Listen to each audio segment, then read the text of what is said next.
એટલે એ રાગે સગા ગાયું છે ભજન તરીકે ચાર ચાર કડીમાં કે અમને આ ઓળખાણ થઈ છે, અમે આમ રહીએ છીએ.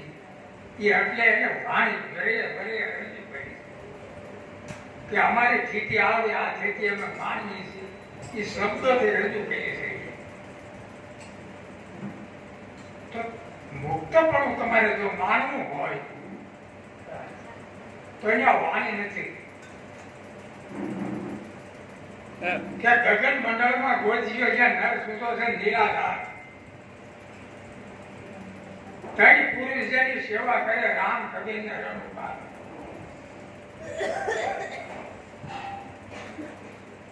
ઈ નર સૂતો છે નિરાધાર એ તમે પોતે છો. પછી ગુરુ હું ને ગુરુ પછી બે નથી.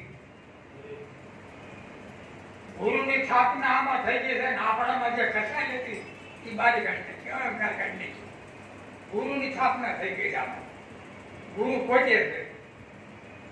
એટલે કહ્યું કે રહન જે પ્રેમ ગયેલી હતી સાંકળી દોડું નો સમાય કે હું તો હરી નહીં, હરી તો હું નહીં.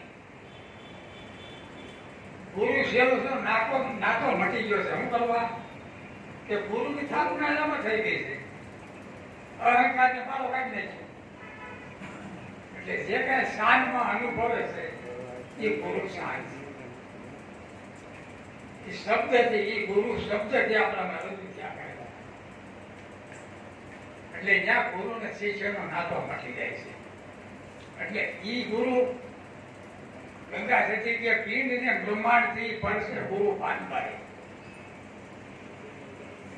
કારણ કે ગુરુ શરીર નથી.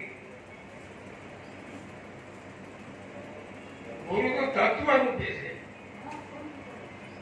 કે પિંડ બ્રહ્માંડ થી પરસે ગુરુ પાનભાઈ. હું તમને તેનો દેખાડું દેશ. ગંગા સતી જ્યાં બોલ્યા ત્યાં નદી માયા કેલો એ તો બધા ગાય જ છે, ખબર જ છે. એટલે ઈ પ્રગટ પુરુષ તમને એને ઓળખાણ વાળો પ્રગટ પુરુષ આપને સાહેબ મળ્યા કે આ પિંડ બ્રહ્માંડ થી પર છે. કઈ રીતે એ પ્રગટ નું મળવું થાય તો નિરાકાર સમજાય છે. નકર પિંડ બ્રહ્માંડ થી પર છે સમજાય નથી. પ્રગટ પુરુષ એને ઓળખ્યો છે એને પ્રગટ નિરાકાર નથી. એટલે પ્રગટ આપણને ઓળખાવે. એટલે પ્રગટ નું મળવું દુર્લભ છે કે પ્રગટ પુરુષ ના ભાવ પૂજો. અદવૈત ભાવમાં બીજો દેવ નથી, બીજો અદવૈત થઈ ગયું. દૈત પણ નથી. પ્રગટ થઈને ઓળખ્યો છે અલગ ને એ આપણને ઓળખાવે છે. એટલે એ પ્રગટ કહેવાય છે. એ પોતે અલગ એને અલગ ઓળખી ગયો છે. આપણે આમાંથી છૂટ્યા પછી એ અલગમાં આમવાનું છે, બીજે ક્યાંય નથી જવાનું. એ અલગની ઓળખાણ તમે અટાણે કરી લો, એમાં તમે અટાણે રમણ કરી લો. અટાણે તમે શરીર બારા તમે શરીર મારું નથી, હું શરીર નથી. તો કે શરીર તો માતા પિતાના ભૂતર્વેથી બધું તમને મળેલું છે. હવે તમે ચેતન છો. તમે એમાં ચેતન પછી રહેવા એવું પારબંધ બંધાણું પારબંધ શરીર બંધાણું છે તે પછી તમે રહેવા આવ્યા છો એમાં. એટલે કહ્યું સાહેબ સબકા બાપે બેટા કનોકા નહીં. બેટા થઈને અવતરે તો સાહેબ જ કહેવાય નહીં. કે આ શરીર માતા પિતાના ગુણ ધર્મથી હોર છો. માતા કૌશલ્યા માતા રાજા દશરથ થી એના ગુણ ધર્મથી રામને શરીર મળ્યું. શરીર તો એના માર્ગે જ મળ્યું છે. તે પછી એમાં ગુરુની સ્થાપના થઈ. તે પછી રામ કહેવાના, અવતારી કહેવાના. રાજા અજમલ માતા મેળલ જેના પાર્વતી દાદા રામદેવજીને શરીર મળ્યું. બાવા બાળના જેવા જેને ગુરુ મળ્યા એને દેશ દેખાયું કે તું આવડો આ છો. તે પછી ભગવાન કહેવાના. ભગવાન હતા નહીં.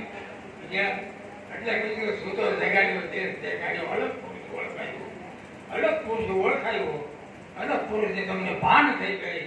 હું તમને શરણ થઈ ગઈ કહું છું. તમારે જ્યાં તમે આ ટાઈમ તમારું ભાન લાગી જાય તો તમે હરતા ફરતા આટલે પણ મુક્ત છો. મુક્ત દેશને માનો છો તમે. લોહી જે જીરે નાખતા નદની મુવા પછી મુક્તિ ન હોય. મુક્તપણું તો માનતા જાઓ. આ મુક્તપણું તો માનીએ છીએ. આ સાહેબ જે મળ્યો છે ને, કીધું છે તો અહીંયા તારું મુકામ રાખી. જ્યાં મુકામ છે એ મુક્તપણું છે. કે જ્યાં જવું ત્યાં મને મારા દર્શન થાય છે. અલગ જ વિકસ્યો છે. એટલે અહીંયા મનનો આડું દલાલું નીકળી ગયું છે કે જ્યાં હું દ્રષ્ટિ કરું છું ત્યાં હું મને જોઉં. કારણ કે મને આ કવરને નથી જોતો, ખોખામાં રહેનારો એ ગુરુ મહારાજને હું જોઉં છું. એટલે એના કર્મની ગતિ મળી ગઈ, ભેદ તૂટી ગયો ત્યાં. એટલે હું મને જોઉં છું જ્યાં દ્રષ્ટિ મારી કરી છે. બસ ગુરુએ શાન બતાવ્યું છે. એટલે કે તમને ખબર નથી, આપણે ભેદથી જુદું જોતા હતા. એટલે આપણને બેપણું થતું હતું. હવે બેપણું આપણી દ્રષ્ટિમાં મળી ગયું કે તમે જ્યાં દ્રષ્ટિ કરવાની, જ્યાં જીવું દ્રષ્ટિ કરવાની.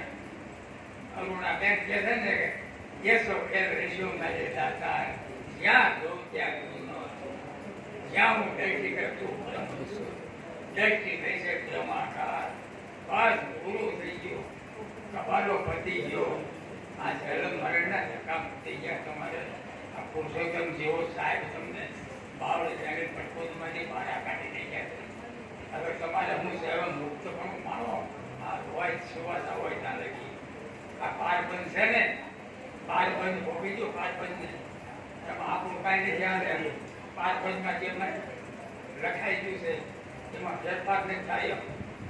કે કરમ કોઈને છોડેલી ભલે હોય મળવાન, કિલે બાલો ભોગ્યું કરે પારબંધમાં લખાઈ ગયું છે છોડેલી.